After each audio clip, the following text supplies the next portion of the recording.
Mans galvenais mērķis ir iedvesmot un mierā harmonijā darboties, tātad radoši darboties.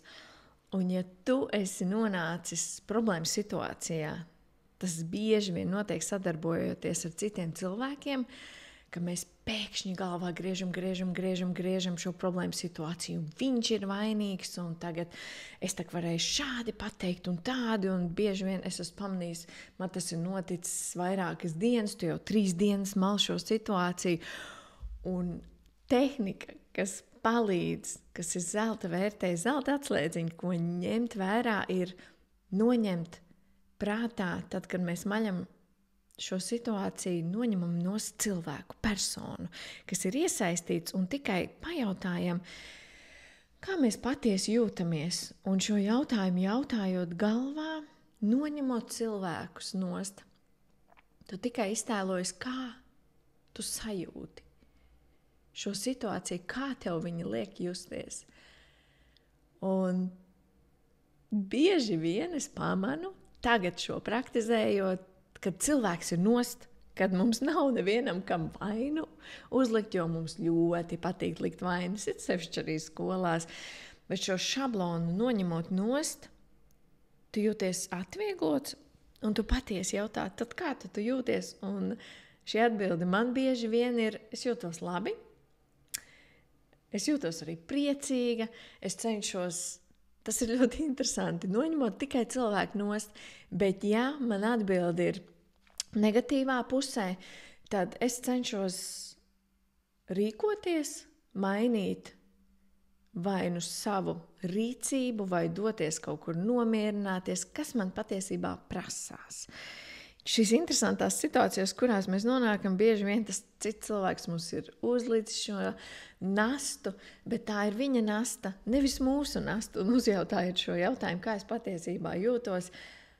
Es jūtos viegli, es jūtos, ka tā nav mana problēma, mana darīšana patiesībā, jo viņš nav nācis ar jautājumu, viņš nāk iespējams ar pārmetumu vai ar uzbrukumu, un šeit vienkārši nostāties prom no šī cilvēka tikai kā es jūtos.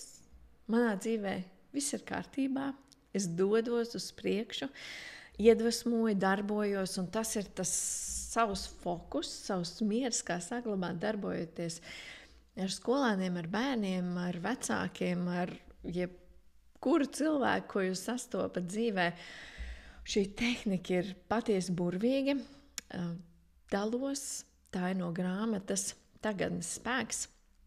Šo arī iekļāvu pie kursa radot iedvesmu, un arī 12 pamatprincipi. Jums ir piekļuve pie viņiem, iedvesmojieties, izzināt, ir tiešām patiesi interesanti, jo mēs tik daudz laika pavadām nerealitātē, spēlējam pagātnes un nākotnes spēles, bet patiesībā tajā tagadnē jūs varat priecāties, darboties, un tas ir šis brīdis, kas jums ir dots. Tas ir jāsaprot, tas ir jātrenē. Un tas manā dzīvē ir ienesis daudz prieku, pateicību un tieši radošumu, tāds radīšanas powers, tā enerģija, tieši tur arī viņa nāk. Un šī tehnika ir fantastiska. Atņemam cilvēku, pajautājam, kā mēs jūtamies. Un tad jau priecājamies, darbojamies, mainam kaut ko, darām, saprotam, varbūt kāpēc mūs tas triggerē, kāpēc ir nostrādājuši šie mehānismi, kāpēc mums tas tik varbūt ļoti sāp.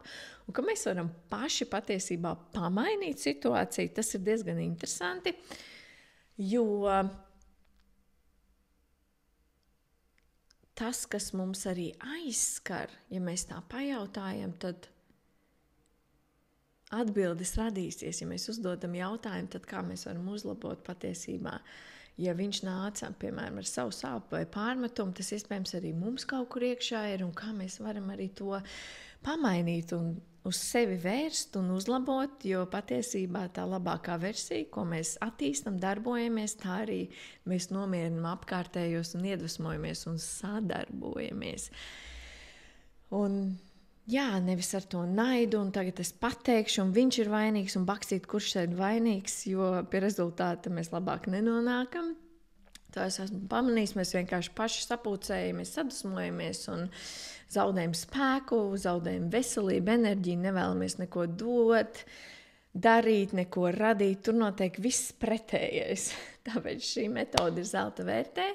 Apklustam, pajautājam, kā mēs jūtamies un noņemam to personu, to cilvēku vispār nost.